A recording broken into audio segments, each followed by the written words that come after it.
Bonjour à tous et bienvenue dans votre émission du Défaussé, votre émission désormais quotidienne jusqu'au 24 ou 25 décembre, on ne le sait toujours pas. Et nous sommes au bar à jeux à Paris, le Loufoque, rue Galande, pour pouvoir vous présenter des jeux avec les meilleurs des meilleurs, les animateurs que nous voulons tous les jours autour de notre table de jeu pour nous expliquer des jeux. Mais avant tout, je vais présenter Alex. Non, lancez plus, la coupe est pleine, tout va bien. Je parlais pas de toi, je parlais des animateurs. Et nous avons aujourd'hui, on retrouve encore une fois Julien. Comment vas-tu ? Très bien, merci Zef. Bonjour à tous. Qu'est-ce que nous avons devant nous ? Analysons la situation. Nous avons des sachets, des pions, des dés, un petit plateau avec une roue qui fait plaisir à Alex. Une moulinette. Une moulinette. Nous avons une rivière sous forme de case. Nous avons des montagnes, des forêts qui font penser au château de Bourgogne. Bienvenue dans le Montana.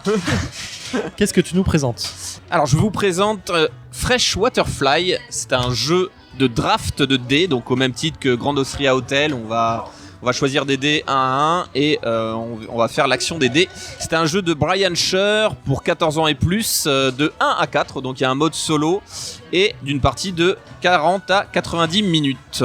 Alors, c'est pas un jeu sorti en France encore, hein ? Non, tout à fait, on l'a découvert à Essen et on l'a ramené, donc c'est un jeu en anglais. Ok, très bien. J'ai l'impression qu'on va devoir pêcher. Qu'est-ce que t'en penses ? Alors, on va jouer à la pêche, effectivement, la pêche à la mouche. Et le but du jeu va être de pêcher 7 poissons. La partie s'arrêtera quand un des joueurs aura pêché 7 poissons. Et on va vous expliquer comment ça fonctionne. En fait, on aura un poisson qui va aller sur notre plateau principal, qu'on va essayer de remonter à la ligne, comme ça, d'où ce plateau principal qui est assez original avec la moulinette, afin de ferrer notre poisson. D'accord. Voilà, il y a une petite gestion aussi de notre matériel avec la mouche. Alors justement, on rentre tout de suite dans le vif du sujet concernant le plateau de jeu, parce que je vois la moulinette, mais comment ça s'utilise grosso modo ? Alors, à notre tour de jeu, on a 3 actions possibles. La première action possible, c'est de pêcher un poisson. Poisson qui va se retrouver ici dans le plateau principal, qui est découpé en colonnes. Il y a 6 colonnes pour les 6 dés. Donc quand on va choisir un dé, puisque c'est un jeu de draft de dés, eh bien imaginons que j'ai choisi le dé numéro 5, je vais pouvoir pêcher un poisson sur la colonne numéro 5. Voilà. Alors les poissons sont face cachée. Du coup, on ne sait pas les points de victoire qu'il rapporte et on ne sait également pas la force de résistance qu'il aura. Une fois qu'on a pêché notre poisson, le poisson va se passer sur notre plateau principal. Il y a 3 symboles de poisson et sur notre plateau principal, on a également 3 symboles. Donc du jaune, du gris et du vert. Donc imaginons là, j'ai pêché une belle truite grise. Je vais la retourner. Du coup, je vais savoir qu'est-ce qu'elle a comme résistance, donc qui est le symbole ici en haut à gauche, ainsi que le nombre de points de victoire si j'arrive à la pêcher. Donc là, elle a 1 point de résistance voilà. Et elle me rapporte 3 points de victoire.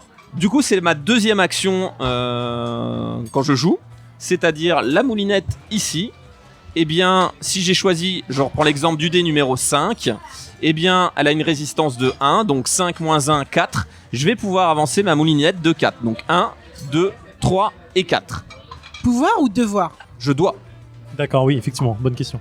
Et si la moulinette se retrouve sur cette icône-là, qui est le symbole donc à midi, en fait, eh bien, mon poisson va avancer d'un cran. D'accord. Donc le but du jeu, c'est que le poisson qui est ferré sorte de mon plateau principal, enfin de mon plateau personnel, afin de l'avoir. D'accord. Est-ce qu'il peut s'échapper une fois qu'il est sur ton plateau ? Non, il ne peut pas s'échapper. D'accord. C'est juste du temps que je vais perdre pour pouvoir le ramener. Parce que tu peux empêcher qu'un à la fois.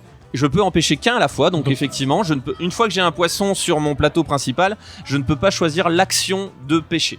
D'accord. Et s'il a une force de 4 ou 5 par exemple ? Et bien du coup, il est d'autant plus difficile à pêcher. Il est d'autant plus difficile à ramener vers soi. Ok. Sauf que pour ça, on va avoir des petits effets qui sont les tuiles ici présentes sur le plateau principal qu'on va pouvoir récupérer et qu'on va pouvoir utiliser pour pouvoir faciliter la traque de l'animal. Par exemple, ici, sur ce symbole-là, je vais pouvoir utiliser... Alors attends, quel symbole ? Parce que tu sais, les podcasts, c'est très audio. Oui, excuse-moi. Le symbole de moulinette, donc on a un petit token de moulinette qui est ici. Si j'arrive à la deuxième case ici et que mon marqueur de moulinette s'arrête sur ce symbole-là, je vais pouvoir récupérer ce symbole et le mettre sur la carte du poisson pour cacher sa force, ce qui fait que sa force est réduite à 0, ce qui fait que je vais pouvoir le ramener plus facilement vers mon panier.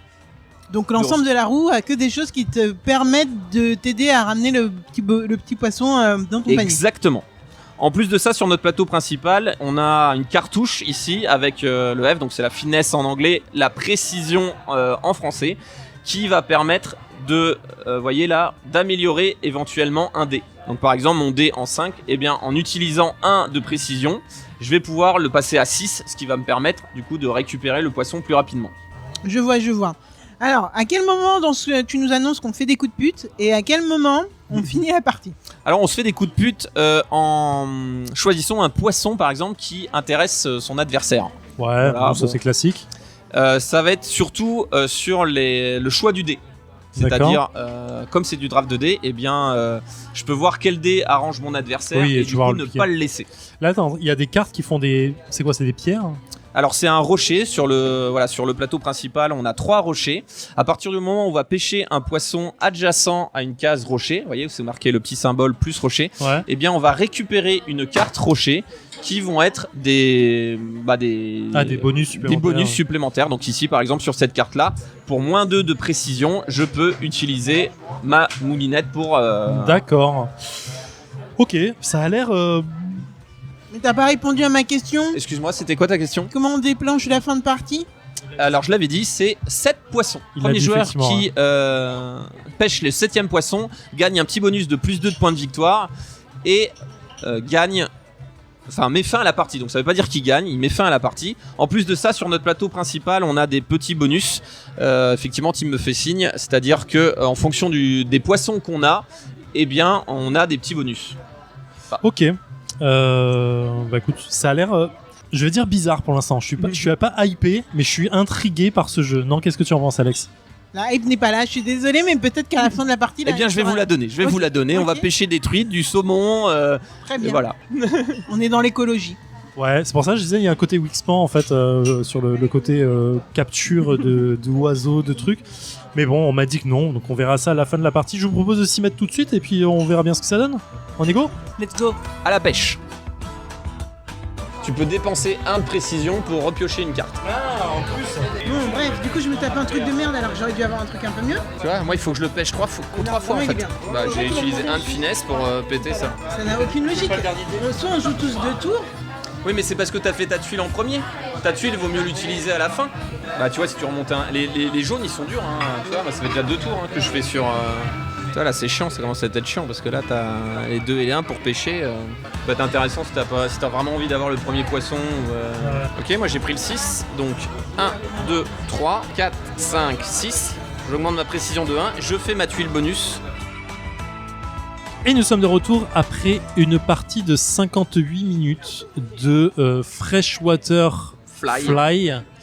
Une partie que nous avons qu'on a dû couper court parce que... pourquoi d'ailleurs, Alex? Pourquoi on a coupé court à cette partie? Parce que là, on avait le temps de finir. Qu'est-ce qui s'est-il passé?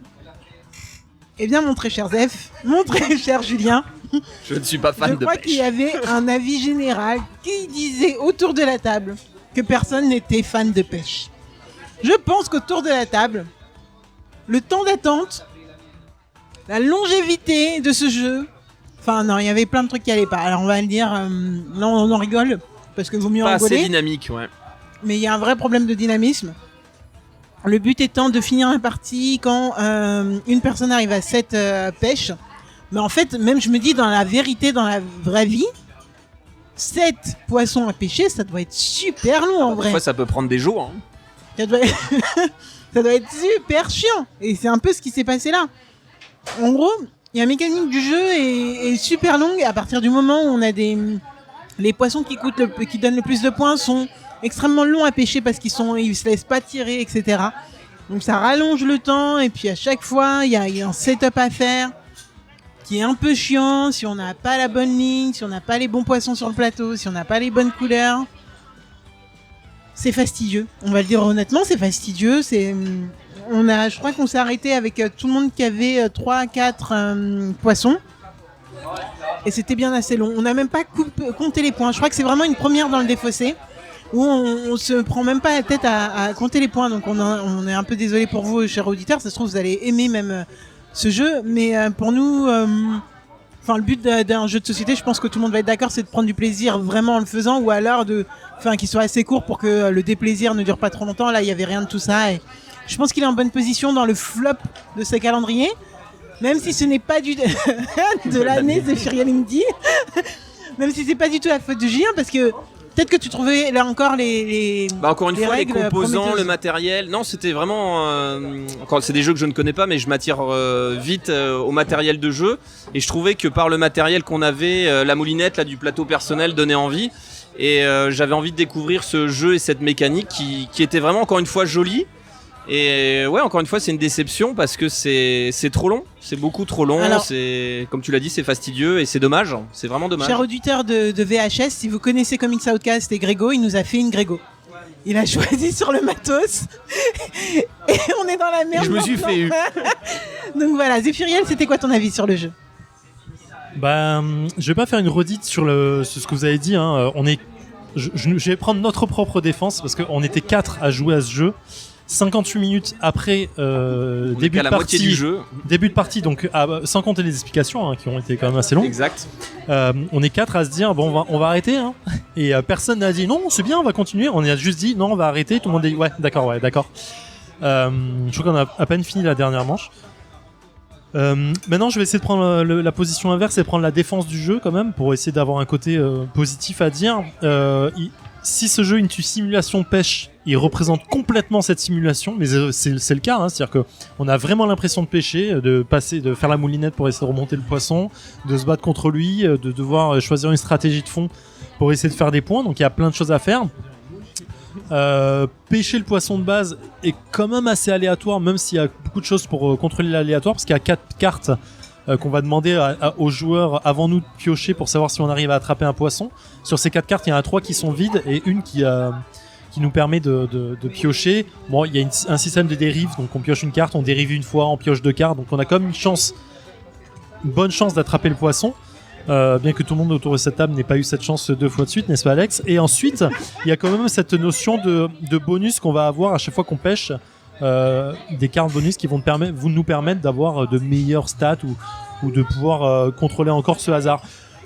Donc en soi, le jeu mécaniquement il est pas nul, il est même très bon, je dirais. Il y a des bonnes idées. Ouais. Il y a de très bonnes idées, il y a une bonne représentativité de ce que c'est la pêche.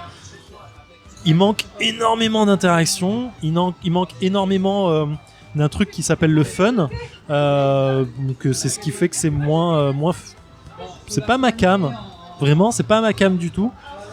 Pour moi, c'est vraiment le jeu que je vais vite oublier une fois qu'on aura passé à autre chose. Hein. Je suis désolé, mais est-ce qu'on peut faire un retour quand même sur les auteurs pour dire que c'est Brian Sure. Freshwater Fly. Donc un jeu de 1 à 4 joueurs pour des parties d'environ 2 heures, entre 1 et 2 heures. Donc oui, ouais, ça, en fait le 2 heures je le comprends, hein, d'un coup c'est assez violent. Ouais, ça... Alors, le mode solo est peut-être bien. Peut-être que le mode solo est peut-être marrant, je sais pas.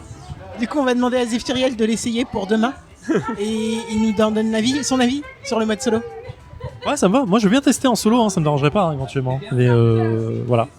Mais c'est dommage, j'ai un truc à faire ce soir. Non, on va arrêter de taunter le jeu, pauvre. Donc voilà, bon, vous avez compris, c'est pas notre coup de cœur de l'année, loin de là. En tout cas, la thématique est respectée. La ça, thématique c'est important de le dire. est complètement respectée et c'est très important. Tu as raison, Julien. Voilà, je pense qu'on va arrêter là. Hein. Et là, je me dis putain, heureusement que la thématique de Wingspan est pas respectée parce que observer des oiseaux pendant des heures et des heures, putain, ça sera encore plus chiant que ce que j'en ai pensé. À couver un œuf. Voilà, bon écoute, on va pas aller plus loin, vous l'aurez compris, c'est pas notre jeu préféré.